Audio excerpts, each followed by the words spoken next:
Our prayer this morning is by my friend and colleague, Reverend Vanessa Southern. So much undone, so much to do, so much to heal in us and the world.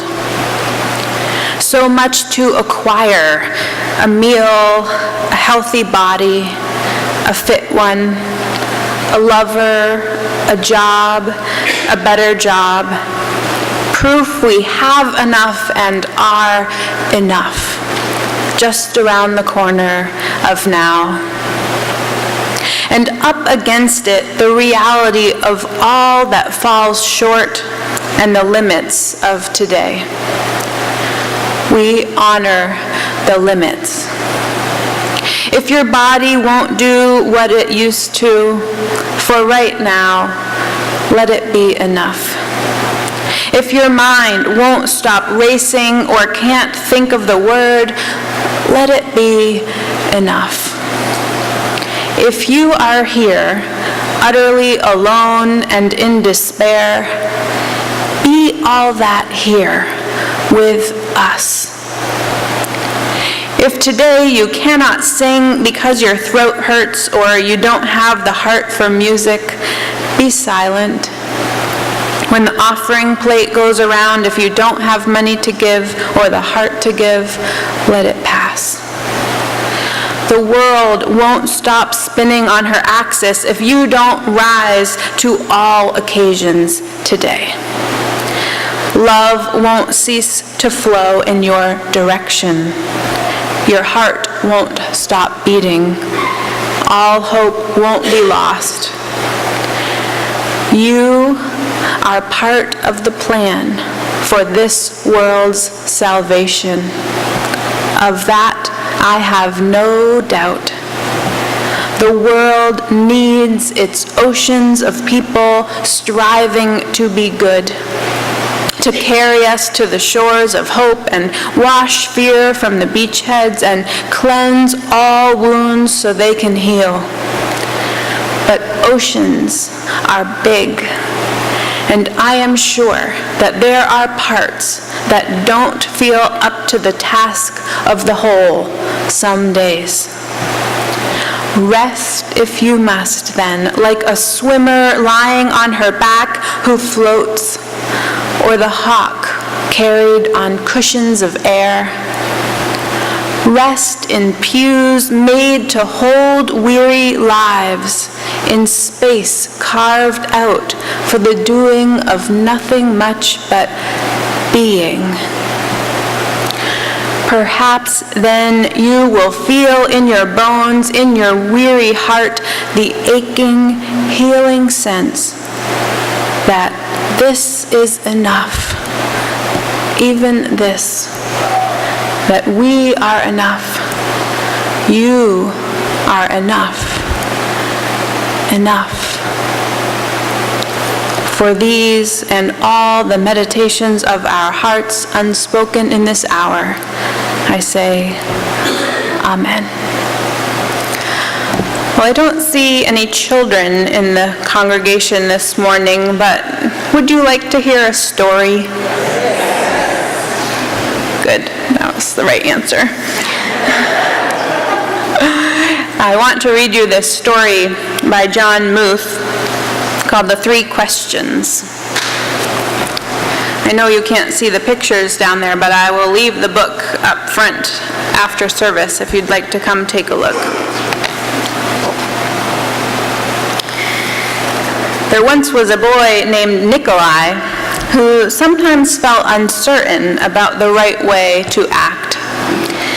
I want to be a good person, he told his friends, but I don't always know the best way to do that. Nikolai's friends understood, and they wanted to help him. If only I could find the answers to my 3 questions, Nikolai continued, then I would always know what to do. When is the best time to do things? Who is the most important one? What is the right thing to do? Nikolai's friends considered his first question. Then Sonia the heron spoke. To know the best time to do things, one must plan in advance, she said. Gogol the monkey, who had been rooting through some leaves to find something good to eat, said, You will know when to do things if you watch and pay close attention. Then Pushkin the dog, who was just dozing off, rolled over and said, You can't pay attention to everything yourself. You need a pack to keep watch and help you decide when to do things. For instance, Gogol, a coconut is about to fall on your head. Nikolai thought for a moment. Then he asked his second question, Who is the most important one? Those who are closest to heaven, said Sonia, circling up into the sky. Those who know how to heal the sick, said Gogol, stroking his bruised noggin. Those who make the rules, growled Pushkin. Nikolai thought some more. Then he asked the third question, What is the right thing to do? Flying, said Sonia. Having fun all the time, laughed Gogol. Fighting, barked Pushkin right away. Then the boy thought for a long while. He loved his friends.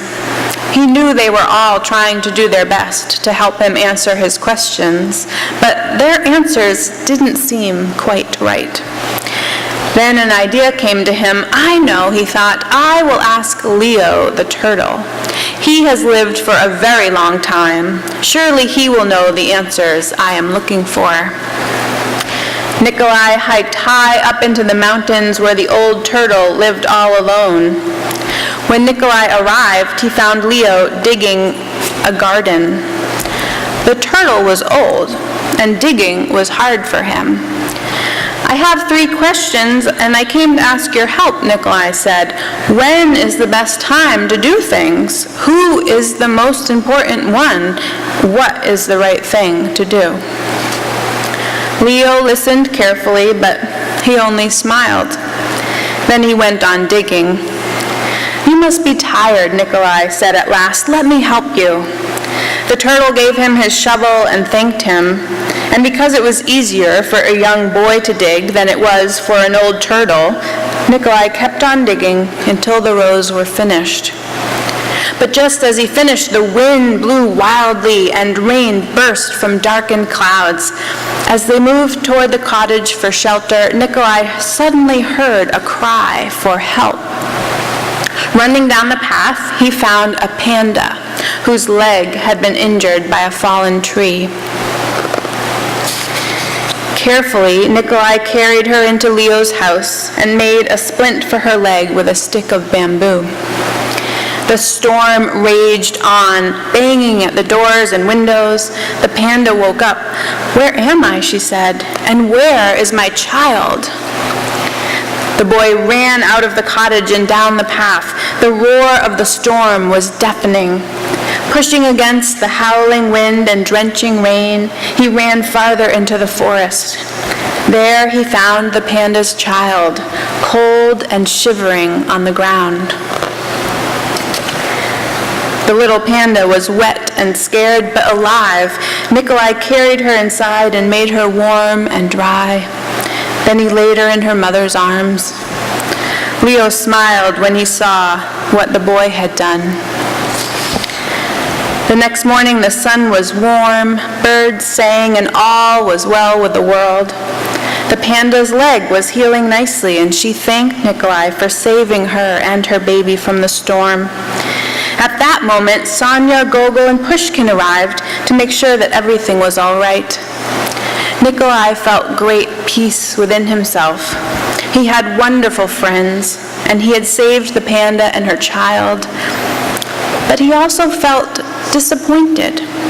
He still had not found the answers to his 3 questions, and so he asked Leo one more time. The old turtle looked at the boy. But your questions have been answered, he said. They have? Asked the boy. Yesterday, if you had not stayed to help me dig my garden, you wouldn't have heard the pandas cry for help in the storm. Therefore, the most important time was the time you spent digging in the garden. The most important one at that moment was me, and the most important thing to do was to help me with my garden. Later, when you found the injured panda, the most important time was the time you spent mending her leg and saving her child. The most important ones were the panda and her baby, and the most important thing to do was to take care of them and make them safe. Remember then that there is only one important time, and that is now. The most important one is always the one you are with. And the most important thing is to do good for the one who is standing at your side. For these, my dear boy, are the answers to what is most important in this world. This is why we are here. I love that children's book that I read to you a few minutes ago. And one of the interesting things about it is that it is actually based on a story by the great Russian novelist and philosopher Leo Tolstoy. Of course, he's more famous for his longer works. But in 1903, he wrote a short story called The Three Questions. The original story is not about a boy with his animal friends, but a czar who is looking for answers to the same three questions. When is the best time to do things? Who is the most important one? What is the right thing to do? When I watch the news these days, I often become paralyzed with the overwhelming enormity of the world's problems. There is so much wrong, so much that needs to be fixed, so much that needs to be healed. Sometimes my response to the enormity of the world's pain is to throw up my hands and think, all is lost. The same thing happens on a smaller scale when I think about the projects before me. Whether they are work-related or of a more personal nature, my goals tend to take on Goliath size. Taken as a whole, they seem huge, unconquerable, overwhelming. Sometimes my response to the enormity of the task or goal before me is to step away rather than to start. With so many different things calling out to us and so many causes to support, so many friends and family members going through hard times, and so many to-do lists on our desks, those questions echo loudly. When is the best time to do things? Who is the most important one? What is the right thing to do? They are questions that call to us in the night and greet us again in the morning. As we wrestle with their larger implications, Tolstoy reminds us not to lose track of the here and now. That choices we make in this moment are just as important as plans we make for the future. I think I've told you before that one of the quotes that called me into the ministry is a quote by Annie Dillard, who said, "How we spend our days is how we spend our lives." We spend so much time looking at the big picture. What is the meaning of life? What kind of world do we want to live in? That we can lose track of how daily choices and momentary reactions are the real building blocks of how we live our lives. And since there are so many more of those everyday moments, they are actually more defining in the end than some of the big choices that we make. If we are dead set on changing politics at a national level, but then are unkind to someone who bumps into us on the street, what exactly are we contributing to the world to make it a better place? It can't be all about the long game. It has to be about right now, this person, this short time you have with them. It's been interesting to watch a lot of infighting within frustrated liberal circles of late. It's like the enormity of the task before us has blinded us to the value of relationships, of how we are being together. Tending to relationships seems like such a small thing to do, faced with the need to change the whole world. But then Tolstoy reminds us that there is only one important time, and that time is now. That the most important one is always the one you are with. And the most important thing is to do good for the one who is standing at your side. When we get defeated before we even start by the inability to begin in love or to begin again in love, then we have given in to the enormity of the task. We've given up. Poet David White offers advice on how not to give up in his poem, Start Close In. Start close in, David says. Don't take the second step or the third. Start with the first thing, close in, the step you don't want to take. Start with the ground you know, the pale ground beneath your feet, your own way of starting the conversation. Start with your own question. Give up on other people's questions. Don't let them smother something simple. To find another's voice, follow your own voice. Wait until that voice becomes a private ear listening to another.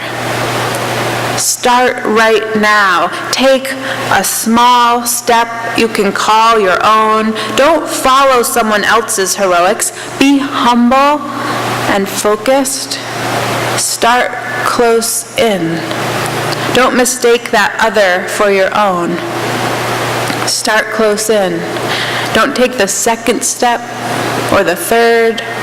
Start with the first thing, close in, the step you don't want to take. I take such heart in David's words, and I have been fascinated this week by how different people have interpreted his poem in ways that have been meaningful in their own lives.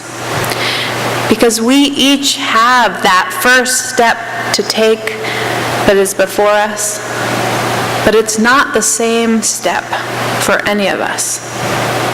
So I've been reading some of the reflections that people have written about how starting close in has changed their life. Carolyn Dragan writes, "The dishwasher knob came off in my hand. Not surprising, for more than a year it has been falling off. For more than 23 years it has been twisted and turned.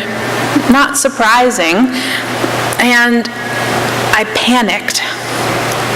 The dishwasher and I had existed in this space for most of my adult life, existed between cycles of clean and dirty, as a new bride, stepmother, and mother to growing boys, through upheavals and madness and times of calm, to a final spin of divorce and grown children gone on to new worlds and unknowns.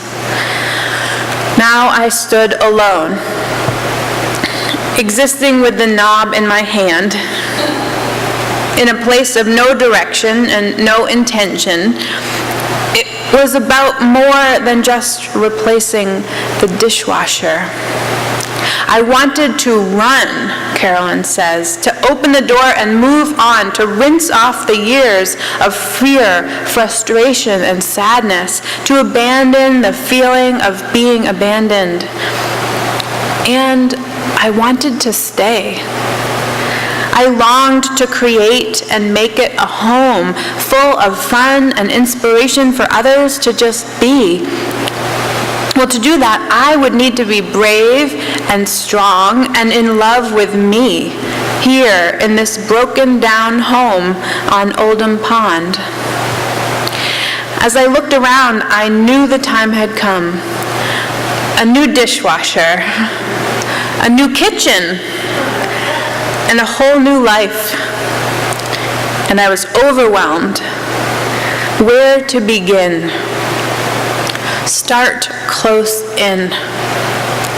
As I read the poem, Carolyn says, my tangled thoughts still and my heart opens. For years, she says, I've imagined a place where people could come and do their best life work, write, compose, dance, eat, laugh, share, and exchange ideas. Most of all, live, love, and have fun. David's poem, Start Close In, became the guide to Carolyn's remodel plan, her life remodel plan. Set a direction, create an intention, make it real in the world. Today she is the CEO of the Fish Ranch Think Tank. It's a place full of possibilities on the shores of Oldham Pond with the finest kitchen and filled to the brim with living, loving, and fun. What will I do next, she says? Start close in. For Elaine Mansfield, the next step wasn't about kitchen remodeling, it was about grieving. Her father's illness and death at age 14 were formative experiences for her. As a teenager, she had not been given the tools to grieve or to mark the loss. And perhaps it was this ever-present loss that led her to become a hospice volunteer. On Tuesday, she says, I led a bereavement group at a hospice center. It was the last meeting for a gathering of people grieving for someone close who had died within the last year. All those battered hearts and broken dreams as people faced their first family holiday without the person they most love. I ended the group by reading a poem, she says. It's about these small moments of remembrance and connection, and sharing it was my small step. Something small, something kind, something filled with love. It was healing for me as much as them to share love, memories, light candles, offer flowers, and consider the small ways we take care of our hearts with personal rituals. Start close in. Reverend Dan, a minister from Cheshire, England, writes this after reading David White's poem. One difficulty with beginning journeys of change is being too focused on a perceived goal. If we face ahead looking purely at our perceived goal, we will not really experience all that is around us. In doing so, we fail to hear that still small voice present in all life. I suspect being too single-minded eventually leads to failure because it is impossible to sustain. This is the danger I have had to pay close attention to these last few months, he says, as I have radically altered my lifestyle and lost almost 80 pounds. I suspect that if I had focused purely on the end result, I would have eventually failed. Instead, I started close in. I began with the first step, with the ground at my feet. I made a beginning and have experienced every aspect of my ever-changing life these last few months. It truly has been amazing as I have connected and opened in new and wonderful ways. I began shyly, nervously, and with little confidence, but I began. And as the journey has continued, it has become nothing but bliss. And finally, author and activist Parker Palmer has used David Whyte's poem, as I have done, to wrestle with the news of the world. By responding the same way time and again to the breaking news of the past 2 weeks, he says, here's the sum total of what I've accomplished. Increased personal distress, a bone-deep desire to get drunk, and he doesn't even drink, and a deepening sense of despair. This is not a fit way for a grown-up to live, he says. So instead, I'm going cold turkey on my rant and rave addiction in favor of something that's already proving a whole lot more life-giving for me.